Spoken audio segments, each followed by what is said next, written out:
నమస్కారం. భక్తి టీవీ స్వరార్చన కార్యక్రమానికి స్వాగతం.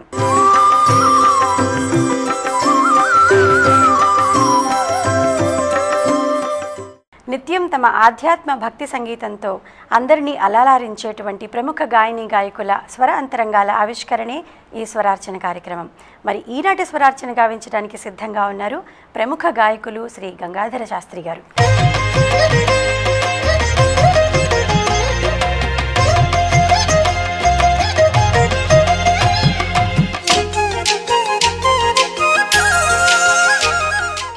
నమస్కారం గంగాధర శాస్త్రి గారు. నమస్కారం అండి. మొట్టమొదటి నేను చూసుకుంటే చిన్నప్పుడు ఏ విధంగా మీ ప్రస్థానం స్టార్ట్ అయింది? అసలు ఏ జన్మలోనో చేసుకున్న పుణ్యం కారణంగా పరమాత్ముడు నా తల్లిదండ్రుల ద్వారా నాకు ఈ జన్మను ప్రసాదించాడు. వాళ్ళిద్దరూ చాలా గొప్ప గాయకులు. మా అమ్మ శ్రీలక్ష్మమ్మ, మా నాన్న కాశీ విశ్వనాథ శర్మ గారు. మా అమ్మ మా నాన్నగారు ఘంటసాల గారి పాటలు బాగా పాడుతుండేవారు. మా అమ్మ భక్తి పాటలు ఎక్కువ పాడుతుండే. శ్రీలలిత శివజ్యోతి సర్వకామద శ్రీగిరి నిలయ గిరామయ సర్వమంగళ శ్రీలలిత శివజ్యోతి సర్వకామద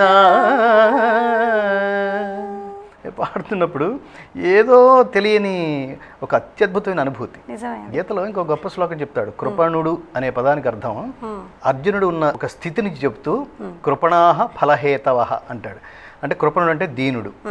ఈ కృపణుడు అనే పదానికి దీనుడు అనే పదానికి రెండు అర్థాలు చెప్తాడు. ఒకటి ఏంటంటే తన నిస్సహాయ స్థితిలో ఉన్నవాడిని దీనుడని, ఇంకొకటి ఎవడంటే ఎన్ని జన్మలెత్తినా చివరికి వాసుదేవుడే సర్వమని భావించి వాడిని చేరుకునే మార్గం వైపుకి ఎవడైతే ఆలోచిస్తాడో వాడు జ్ఞాని. ఎవడైతే ఎన్ని జన్మలెత్తినా అసలు దేవుడు అనేవాడు లేడంటూ, ఎన్ని జన్మలెత్తినా ఎక్కడి నుంచి వచ్చామో తిరిగి ఎక్కడికి వెళ్ళాలో అయోమయ స్థితిలో ఉన్నాడు అనుకోండి. అంటే కేవలం ఆనందాలు అనుభవించడానికి మాత్రమే ఈ శరీరం అనుకుంటూ ఎవడైతే ప్రయాణం కొనసాగిస్తాడో వాడు అత్యంత దీనుడని, వాడు కృపణుడని. ఈ లోభి అనే పదానికి కూడా అదే అర్థం. వాడికి అవసరమైనా కూడా వాడు ఖర్చు పెట్టుకొని వాడు పరమాత్ముడు అనేవాడే అల్టిమేట్ అని తెలుసుకోకుండా జీవితాలను చాలిస్తూ ఉండేవాడు. అద్భుతం. కాబట్టి అట్లా ఇది ఆ ఇద్దరు నా తల్లిదండ్రుల సంస్కార బలం వల్ల, వాళ్ళ ఆశీర్ బలం వల్ల నేను ఆ తర్వాత ఎన్ని సినిమా పాటలు పాడినా, తర్వాత నేను చాలా 200 సినిమాల్లో తెలుగు కన్నడ చాలా సినిమాలు పాడాను.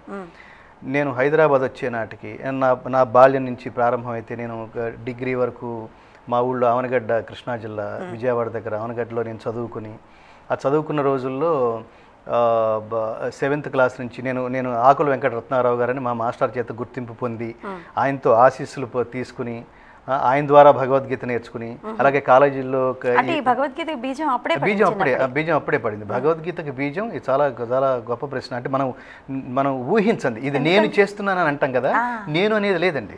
భగవద్గీత మొత్తం చదివితే ఏమొస్తుంది అని ఎవరన్నా అడిగితే మనం ఏం చెప్పాలంటే, నేను అనే అహంకారం, నాది అనే మమకారం రెండు పోతాయి. అట్లా అమ్మా నాన్నల వల్ల, అలా నా స్కూల్ టీచర్స్ వల్ల, కాలేజీ లెక్చరర్స్ వల్ల, ప్రొఫెసర్ లెక్చరర్స్ వల్ల ఈ నేర్చుకుందంతా తిరిగి, అంటే ఈ సంస్కారం మీరు భక్తి అన్నారు, ఈ భక్తి మార్గంలో వెళుతూ భక్తి ప్యారలల్గా నాతో పాటు కంటిన్యూ అవుతూ వచ్చింది. అందులో ఉన్న అనుభూతి మా నాన్నగారు కూడా భక్తి పాటలు అసలు అద్భుతం. ఘంటసాల గారి పాటల్లో మ్యాక్సిమం భక్తి పాటలు, శివశంకరి. వాతావరణం ఏర్పడడం కూడా చాలా అదృష్టం. అదే అందరికీ ఉండదు, అది యోగం. ఇది అదృష్టం అనేది చాలా చిన్న మాట. యోగం ఇప్పుడు దేవదేవ నారాయణ పరం ధామ పరమాత్మ, దేవదేవ నారాయణ పరం ధామ పరమాత్మ, నీలీలల నిన్నతరమ భక్త పారిజాతమా, దేవదేవ నారాయణ పరం ధామ పరమాత్మ.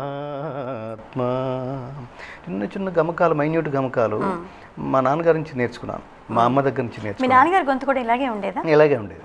అది ఘంటసాల గారికి ఆయన ఒక రకంగా ఏమని చెప్పాలి, పరమ భక్తుడు. మీకు చాలా అభినందనలు. మీరు అందుకు నుండి ఉంటారు, ఘంటసాల గారి పాటలు పాడుతున్నప్పుడు అచ్చు అలాగే పాడారు మీరు, అంటే తెలిసిపోతుంది. అంటే ఎవరినైతే మనం చాలా ఎక్కువ ఇష్టపడతామో ఎవరి వల్ల, ఇది కూడా దాన్ని ఏమంటారు, ఆత్మానుబంధం అంటారు. ఆత్మానుబంధం. ఇప్పుడు కొంతమంది ఘంటసాల గారు, కొంతమంది బాలసుబ్రహ్మణ్యం గారు, కొంతమంది యేసుదాస్ గారు. ఎందుకు అట్లా యేసుదాస్ గారికి ఎందుకు స్టిక్ అవుతున్నారు, బాలసుబ్రహ్మణ్యం గారికి ఎందుకు స్టిక్ అవుతున్నారు, ఘంటసాల గారికి ఎందుకు స్టిక్ అవుతున్నారు అంటే వాళ్ళతో ఏదో జన్మలో మనకున్న అనుబంధం కారణం వల్ల వాళ్ళంటే మనకి అవ్యాజమైన ఏంటో వాళ్ళు పాడుతుంటే ఒక ఆత్మానుభూతి కలుగుతుంది, ఒక ఆత్మానందం కలుగుతుంది, ఒక ఏమంటారు ఒక అలౌకికమైన స్థితికి వాళ్ళు తీసుకెళ్ళిపోయినట్టు అనిపిస్తుంది. అలా చిన్నప్పటి నుంచి ఒక ఆర్ద్రత, అది ఏమిటో తెలియని మౌనమా సనాతన కనరావ కమల నయనా మాధవా మౌనమా సనాతన కనరావ కమల నయనా మాధవా మౌనమా సనాతన పాడుతుంటే ఒక్క పరమ భక్తుడు ఎంత రసార్ద్రమైన హృదయంతో, అంటే నువ్వు తప్పితే నాకు ఇంకెవరు లేరు స్వామి, త్రికరణ శుద్ధిగా నిన్ను అర్చిస్తున్నాను, పూజిస్తున్నాను, సేవిస్తున్నాను, నువ్వు నాకు కనపడాల్సిన, ప్రత్యక్షం అవ్వాల్సిందే అని భక్తుడు అనుకునే గాత్రంలో ఆర్ద్రత ఘంటసాల గారు పాడుతుంటే మాత్రమే వినిపిస్తుంది. ఘంటసాల గారి ముందు మన ఈ భక్తి శకాన్ని, ఈ స్వర శకాన్ని, సినిమా స్వర శకాన్ని రెండు భాగాలుగా విభజిస్తే ఘంటసాల గారి ముందు, ఘంటసాల గారి తర్వాత. ఘంటసాల గారి ముందు ఆ ఆర్ద్రతను మనం వినలేదు, ఘంటసాల గారి తర్వాత కూడా ఆర్ద్రతను వినలేదు. భక్తి పాటలు చాలామంది పాడేశారు. నేను జనరల్గా చెప్తుంటాను, మళ్ళీ చెప్పచ్చు, ఆహారంలో భక్తి కలిస్తే అది ప్రసాదం అవుతుంది, నీళ్లలో భక్తి కలిస్తే అది తీర్థం అవుతుంది, యాత్రలో భక్తి కలిస్తే అది తీర్థయాత్ర అవుతుంది, స్నేహంలో భక్తి కలిస్తే అది సత్సంగం అవుతుంది, ఒక అత్యద్భుతమైన గాత్రంలో భక్తి కలిస్తే ఒక్క ఘంటసాలే అవుతుంది. అంత మహానుభావం. నేను ఇంకా చాలా నిర్ద్వందంగా చెప్తాను, ఘంటసాల గారి తర్వాత ఆ స్థానాన్ని భర్తీ చేసిన వాళ్ళు ఉన్నారేమో కానీ ఆ స్థాయిని భర్తీ చేసిన వాళ్ళు లేరు. మాణిక్య వీణాము ఫలాలయంతి మదాలసాం మంజుల వాగ్విలాసాం మహేంద్ర నీలద్యుతి కోమలాంగీ మాతంగ కన్యా మనసా స్మరామి. పాడుతున్నప్పుడు కనిపిస్తోంది అమ్మవారు మన ముందు ప్రత్యక్షమైనట్టు అనిపిస్తుంది. శ్రీరామచంద్రం శ్రితపారిజాతం సలక్ష్మణం భూమిసుతా సమేతం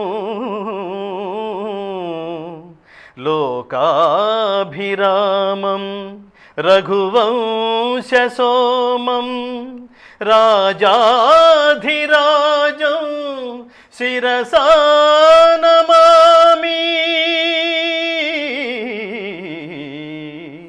శ్రీరామచంద్రుడే మన ముందు అట్లా ధర్మాన్ని, రామో విగ్రహవాన్ ధర్మ, అంతటి ధర్మమూర్తి మన ఎదురుకుండా ప్రత్యక్షమయ్యాడా అన్న అనుభూతి ఆయన పాడుతుంటేనే కలుగుతుంది. దానికి చిన్నప్పటి నుంచి చాలా ప్రభావితం ఆయన. అది ఆ మార్గం వైపుకి తీసుకెళ్ళిన వాడు మా నాన్న.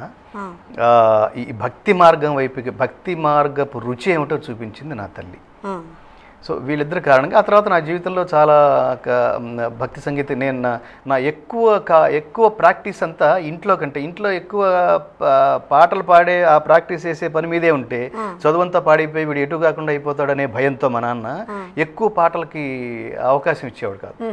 సో అదంతా నేను మా ఊరు అవనగడ్డ శివాలయంలో కూర్చుని గుడి మెట్ల మీద, ఆ గుడి బండల మీద కూర్చుని నేను ఎక్కువ ప్రాక్టీస్ చేశాను. ఘంటసాల గారి పాటలు అనగానే మొట్టమొదటి మీకు స్ఫురించేది ఏమిటి? మన ఎదురుకుండా ఓ గంపెడు మల్లెపూలు పోసి ఇందులోంచి ఒక మంచి పువ్వు ఏరుకోమంటే మనం ఎంత ఆలోచిస్తామో, ఘంటసాల గారి పాటలు అన్నీ అంతే. పాడుతా తీయగా సల్లగా పసిపాపలా నిదరపో తల్లిగా బంగారు తల్లిగా పాడుతా తీయగా సల్లగా. ఈ పాటకి నా కెరీర్కి గొప్ప అనుబంధం ఉంది. ఈ పాట నేను హైదరాబాద్ వచ్చిన తర్వాత, ఘంటసాల గారి పాటలన్నీ ఇష్టమే, సడన్గా ఈ పాట ఎందుకో నేను ఈనాడు అనే సంస్థలో ఫైనల్ ఇంటర్వ్యూలో రామోజీరావు గారి ముందు ఆయన నా అప్లికేషన్ చూసి, నువ్వు గాయకుడు కూడానా, ఏది పాడు అని అడిగితే అప్పుడు నేను పాడిన పాట ఇది. ఆయన శిరస్సు చూపి ఆయన చాలా గొప్పగా, నా జీవితంలో నువ్వు చాలా గొప్ప స్థాయికి వస్తావు అని ఆశీస్సులు అందించిన మొదటి గొప్ప మహానుభావుడు రామోజీరావు గారు. ఈ పాట ఆశీస్సులతో పాటు నాకు ఈనాడులో ఉద్యోగం కూడా సంపాదించి పెట్టింది. నేను సినిమా జర్నలిస్ట్గా 12 సంవత్సరాలు ఈనాడులో నేను పనిచేశాను. ఆ పని చేయటం కారణంగా నేను ఎన్టీ రామారావు గారికి పరిచయం అయ్యాను, అక్కినే నాగేశ్వరరావు గారికి పరిచయం అయ్యాను. అట్లా చాలా రజనీకాంత్ గారికి, చాలా గొప్ప గొప్ప వాళ్ళందరికీ, దాసనారాయణరావు గారు నన్ను ప్లేబ్యాక్ సింగర్గా పరిచయం చేయడానికి. సంగీతం అనే దాన్ని ఒక పరమ పవిత్రమైనగా భావించి అందులోనే ఉండిపోయిన వాళ్ళు చాలామంది ఉన్నారు. అవునవును, అదే త్యాగయ్య, క్షేత్రయ్య, అన్నమయ్య, రామదాసు, ఘంటసాల, ఎంత పురంధరదాసు, ఎంతమంది మహాత్ములు. ఏది వింటున్నప్పుడు మనం అలౌకికమైన ఒక స్థితికి చేరుకుంటామో, ఏది వింటున్నప్పుడు స్ఫూర్తిదాయకంగా మనం గొప్ప మార్గంలో నడవాలనే స్ఫూర్తిని పొందుతామో అది నిజమైన సంగీతం. మొత్తం త్రికరణ శుద్ధిగా సర్వం నువ్వే అని ఏదైతే పరమాత్ముడు ఇచ్చాడో పరమాత్ముడికే అర్పించగలిగితే అది ధన్యమైన జీవితం. ఇవన్నీ కృతుల ద్వారా, కీర్తనల ద్వారా, అలాగే ఒక సామాజిక స్పృహతో, అంటే సమాజంతో ఎవరికి అనుబంధం లేకుండా, సమాజాన్ని ప్రేరేపించకుండా కేవలం భగవంతుడితో లింక్ ఉంటే సరిపోదు. ఆ రహస్యం తెలుసుకున్న వాళ్ళే వీళ్ళందరూ వాగ్గేయకారులందరూ. అన్నమయ్య అయితే బ్రహ్మం ఒక్కటే, నిండార రాజు నిద్రించు నిద్రయునొకటే అండనే.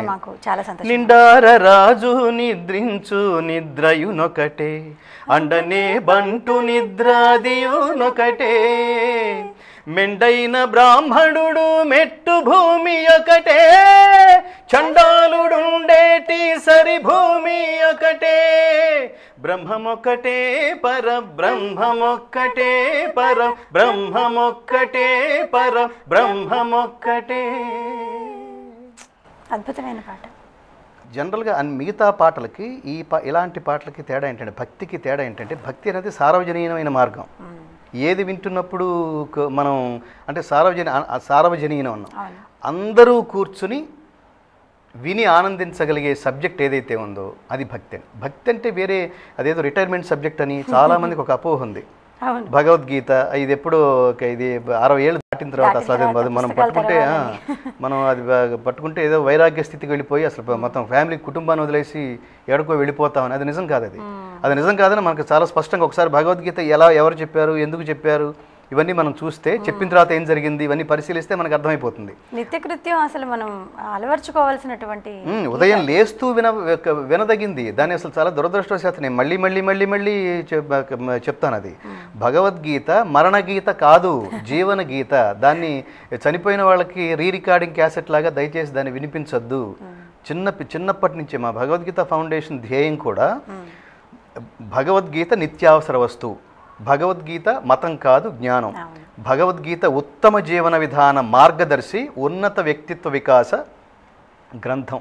కాబట్టి దాన్ని అందులో ఒక్కొక్క శ్లోకం అది పఠిస్తే ఏం జరుగుతుందంటే, మనం జీవన సమరంలో, జీవన గమనంలోకి మనం వెళుతున్నప్పుడు ప్రతి సమస్యకి మన భగవద్గీత మొత్తం చదివేస్తే, చదవటం అంటే ఊరికే చదవటం కాదు, చదవటం అంటే అర్థం చేసుకోవడం అంటే ఆలోచించడం అంటే దాన్ని ఆచరించడానికి ప్రయత్నించడం అంటే ఆచరించేయటమే. ఆ మార్గంలో వెళుతున్నప్పుడు మనం ఏ సమస్య వచ్చినా టక్కన ఒక శ్లోకం బయటకు వచ్చి మనలోంచి పరమాత్ముడి రూపంలో నిలబడి మన సమస్యకి సొల్యూషన్ చెప్తాడు. ఇది నిజం. శ్రీ గంగాధర శాస్త్రి గారు చేసినటువంటి అనేక కార్యక్రమంలో కొన్నిటిని ఇప్పుడు చూద్దాం.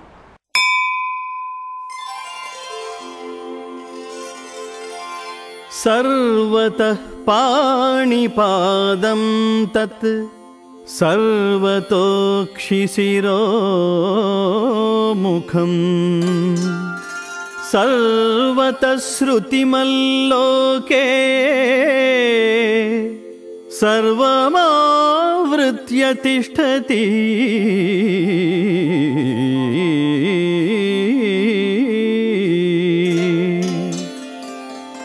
ఆ పరబ్రహ్మము అన్ని వైపులా తన హస్తములతో, పాదములతో, నేత్రములతో, శిరస్సులతో, ముఖములతో, కర్ణములతో ఈ లోకమునందంతటను వ్యాపించియున్నది.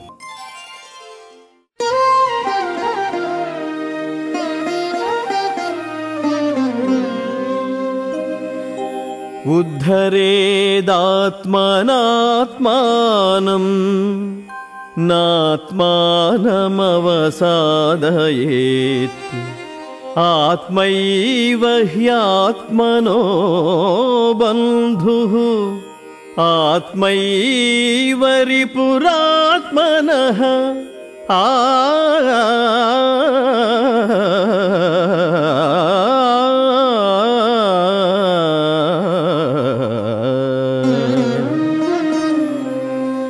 ఈ లోకమునందు మనుజుడు తనకు తానే మిత్రుడును శత్రువును గాన అధోగతి నొందక తనను తానే ఉద్ధరించుకొనవలెను. స్వరార్చన కార్యక్రమంలో ఇప్పుడు ఒక స్వల్ప విరామం.